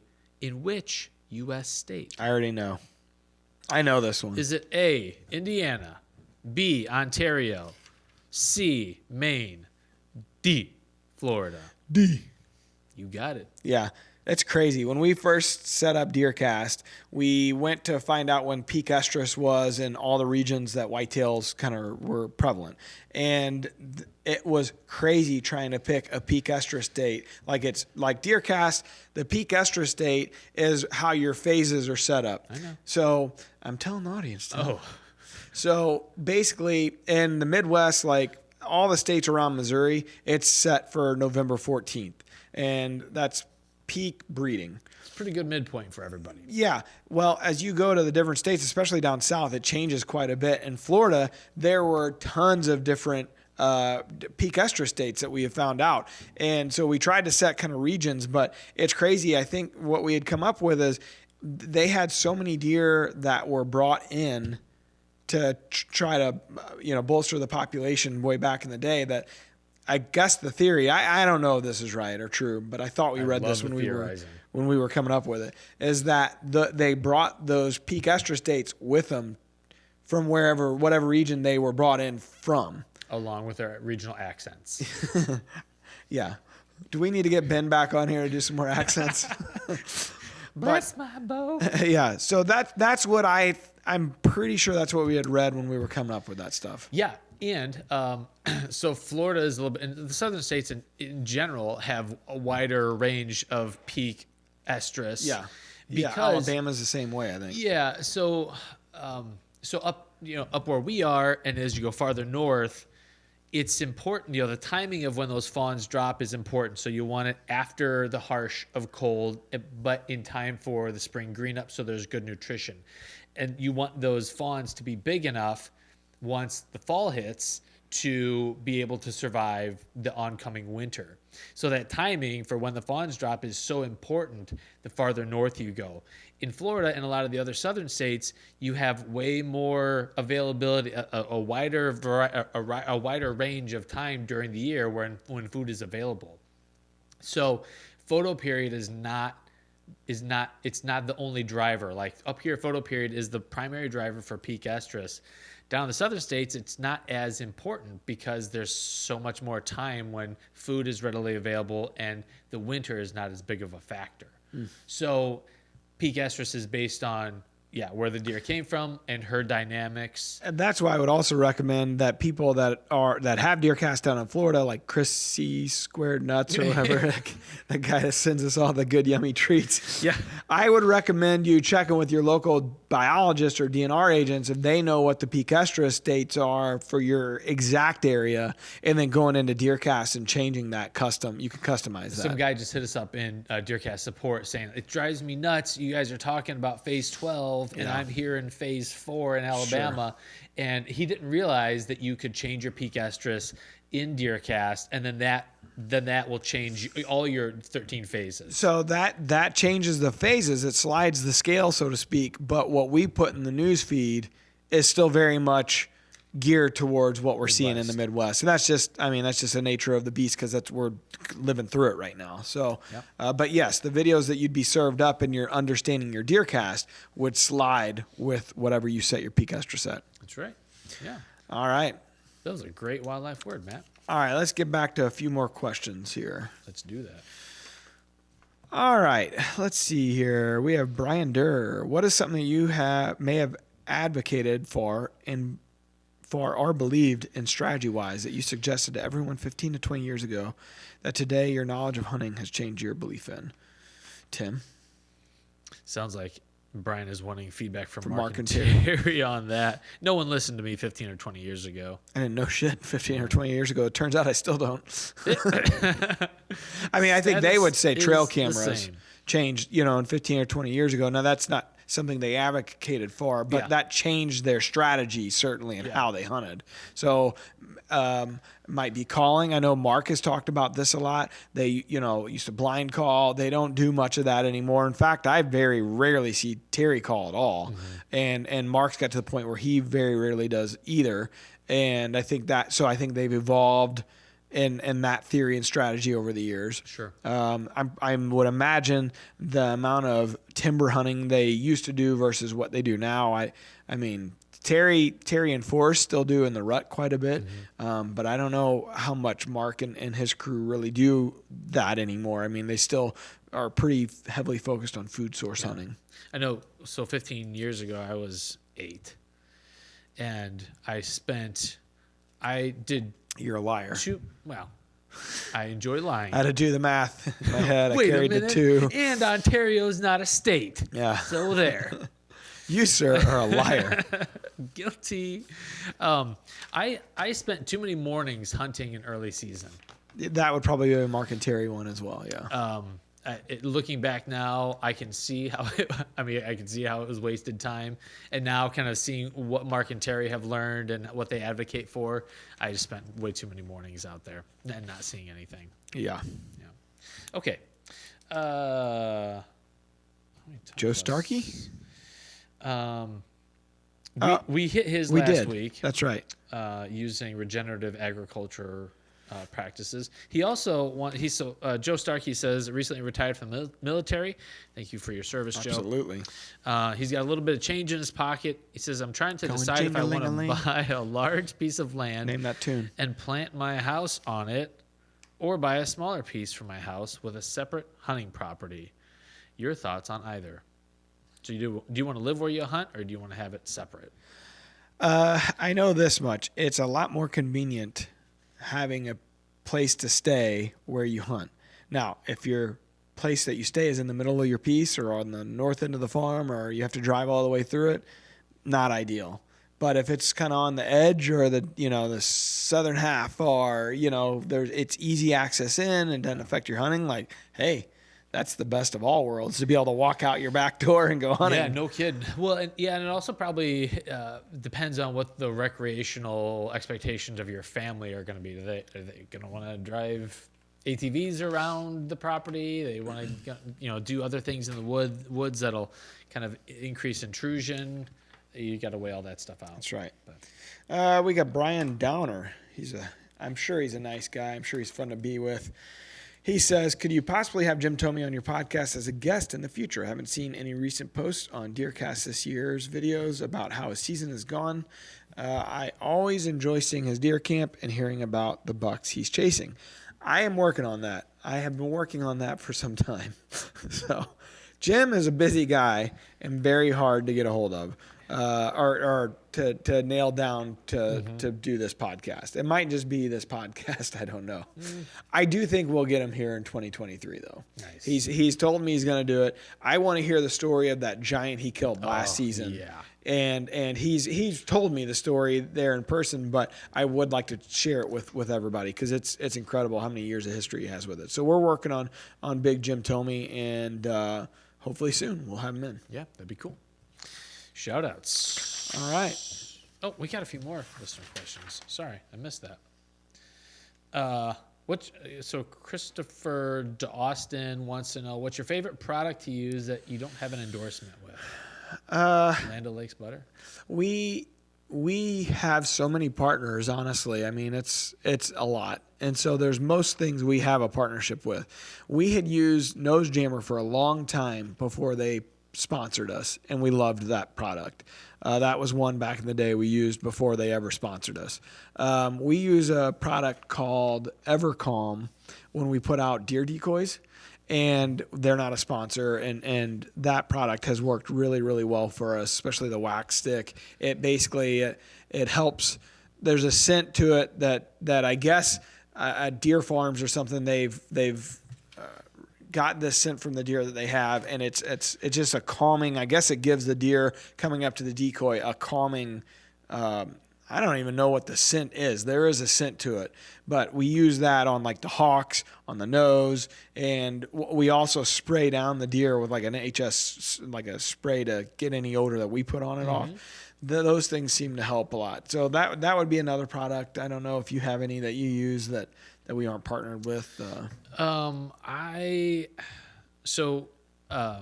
I did a lot of backpacking and kind of outdoor adventuring for a long time, and I still use my Petzl headlamp.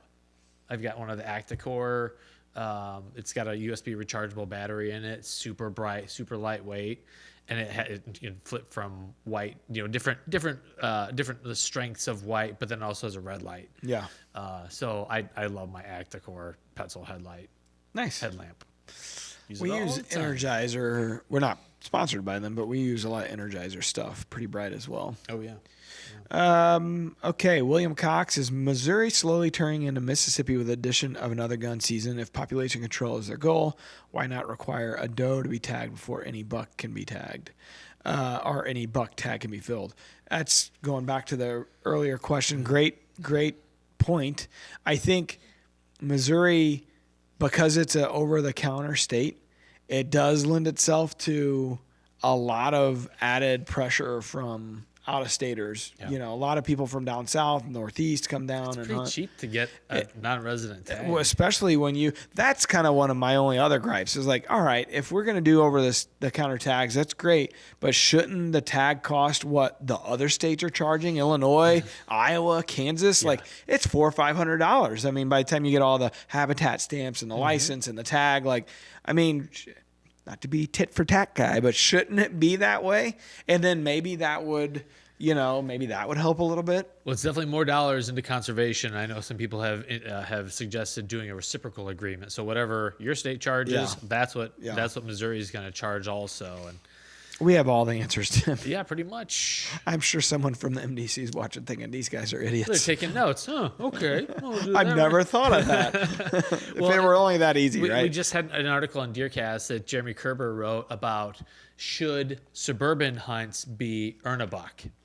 Because really, you think about suburbia, that's where you have a lot of the vehicle crashes, and because it's just too many does. Yeah. And you got guys that are like, oh yeah, I'll come on your property and I'll kill, I'll take care of your deer problem, but they only are targeting good bucks. Interesting way to look at it.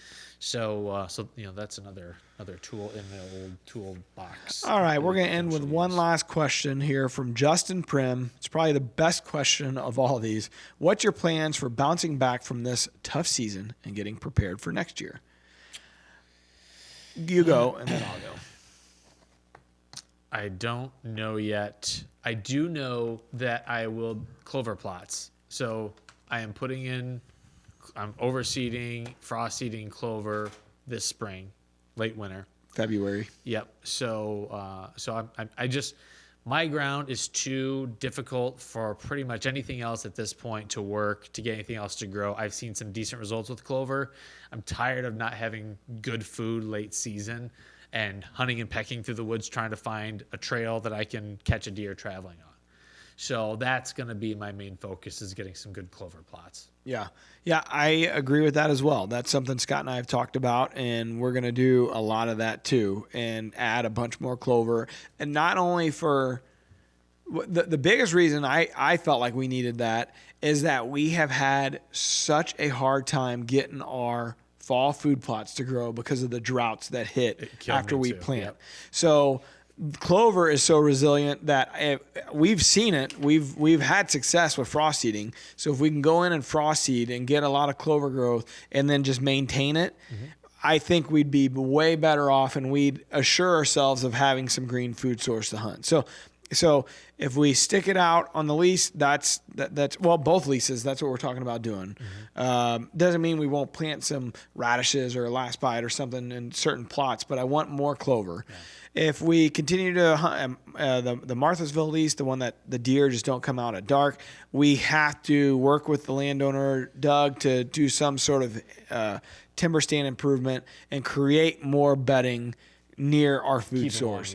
It is killing us. They just will not come out with enough light. Not only that, but we need to shrink this giant field we're hunting down. So we got to create blocking crops, or we got to plant corn, or we got to, which the farmer doesn't. He's a beans only guy, he says. So he's a beans guy. He's a beans guy. So I'm going to have to figure that out. Like, we got to take more control of our destiny. Yeah. We've made great strides this year, early season specifically. We saw a lot more. We've seen a lot more deer early season through the rut, but we kind of have fallen back in our trap where they just will not move until dark. And I don't know what the hell to do other than improve the habitat or find a new spot. Yeah. Finding a new spot is extremely difficult. I don't know that that's going to be an option. It is, especially where we're trying to stick within an hour and a half of of our homes here in St. Louis. It's nearly impossible to find ground. Yeah. Well, the other thing I'm trying not to do, like, I want to control the things I can control, so I can gripe as much as I want to about what kind of ground I have. My theory. But I know that there are some things I can do. So I'm going to do those things. And I'll own. I worked really hard on trying to get some plots in this year and hang it. I've had more stands up this year than I've ever had, more options. It just hasn't come together.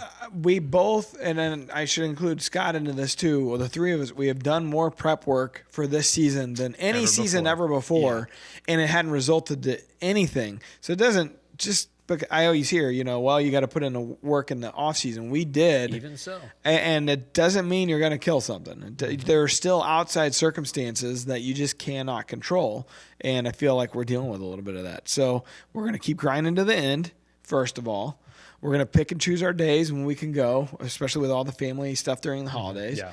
And if it ends up we didn't kill something, it is what it is, and we're going to get back. We'll be like every other podcast you listen to, and where the hosts talk a bunch of shit and don't actually kill anything.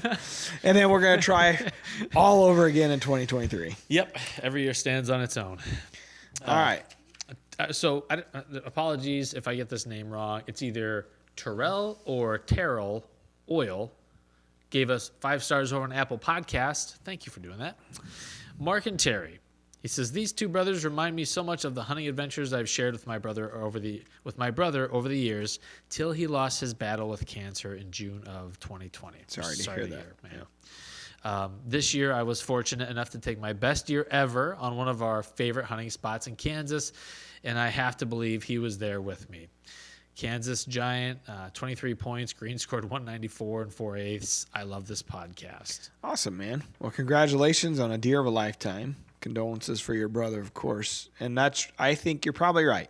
I'm sure he was there with you. Yeah, that's a great story. Thank you for sharing, Terrell. All right, we're going to finish it with some Rack Pack members. This is episode 300. We've gone almost 2 hours. Woo! This is as long as we're ever going to do one of these. And apologies. Hope you enjoyed. Probably had to break it up into a few listening sessions, so we appreciate that. Yeah. I do want to say we really appreciate you guys and gals for listening, watching. This is 300 episodes in. I didn't really have any expectations when we started this, other than I felt like a podcast would be something that our viewers of the TV shows would enjoy. Yeah, a little behind the scenes. Yeah. It's been really cool. I think my favorite thing has become watching the Rack Pack evolve and really seeing that community take place. That's been fun, and we really appreciate all you guys and gals for being in there. So I wanted to just say thank you. Yeah, it kind of feeds us. Like the feedback that we get in there, it's cool that someone appreciates the show. Well, there's so much media that Drury Outdoors as a company pumps out. You kind of come numb to, is there anybody out there? Is it the pink voice? Is there anybody out there? Like, I don't know. Is there anybody listening, watching? I don't know. But we get that feedback over on YouTube and DeerCast in the Rack Pack. It is really nice. So I appreciate all of it. And so we're going to give you a few more Rack Pack members. If you aren't a part of the Rack Pack, you can go over to Facebook, search Drury Outdoors Rack Pack, and it's a private Facebook group you can join. Every week, Tim lists a bunch of names. Every week, I butcher them. Every week, there's a fake name in there I got to catch. All right, so let me see. Let me see your paper here. All right, we have Jonathan Gingrich. Yeah, Gingrich. We have Michael Rinkmeyer, Cameron Stigler, James White, Chris Little, Ty Daniels, Christopher Lee, Buck Naked. I'm going to go a Buck Naked as the fake name, Tim. I don't like the sound of that Ty Daniels guy. There actually is a article in DeerCast right now about a naked buck. What? Does this have anything to do with that? Maybe. Tim, you're an editor-in-chief of DeerCast Integration. or something. Yeah. It's a crazy story. It is crazy. So Sarah And it's creepy Honadell, looking. one of our E.T. Gold Star writers. Yeah, so this buck only has hair on its testes. His nuts. Or that. Yes. And on So you're saying he's tarsal got glands. hairy nuts. Yeah, pretty much. But nowhere else. Captain Crazy's. C squared. So this deer was killed in Illinois, and I won't give too much of it away, but the deer is pretty much, it looks like the cat from Austin Powers. Yes, it's creepy looking. Mm-hmm. It is like an E.T. looking creepy. Sky! Speaking of Austin Powers. You feel bad for it because it's like, this thing has to get through an Illinois winter, Cold, a thankfully. little chilly. Yeah, it's to be like walking around naked. Yeah, Ugh. naked. Go read that. I'll link it up in the show notes. All right. Okay. Tim? Well, 300. Happy We New made Year. it. Happy New Year. Happy 300. Thank you. Here's the for all the work 300 you more. put into it. Yeah, happy to do it. And producer Matt, you guys put in a lot of work, and Alan. Engineer Alan over here. Yeah. So we appreciate you guys. Been a good run. This is it. This is the last one Oh, I didn't get that memo. for this year. Sweet. Oh, we got to do more of them. Gotcha. All right. Thanks, everybody. Till Have a next great New time. Year. Peace out. DeerCast is now supercharged with maps. Get ahead of your game with killer new features like live Doppler radar, wind check out to 5 days, virtual rain gauges, GPS path tracking, and more. Plus, get our 14-day revolutionary DeerCast prediction and access to DeerCast Track. Prep, predict, and pursue with DeerCast. We're adding new videos every week, so make sure to click that subscribe button and check out all of our amazing content. This episode of DoD TV was brought to you by Leupold.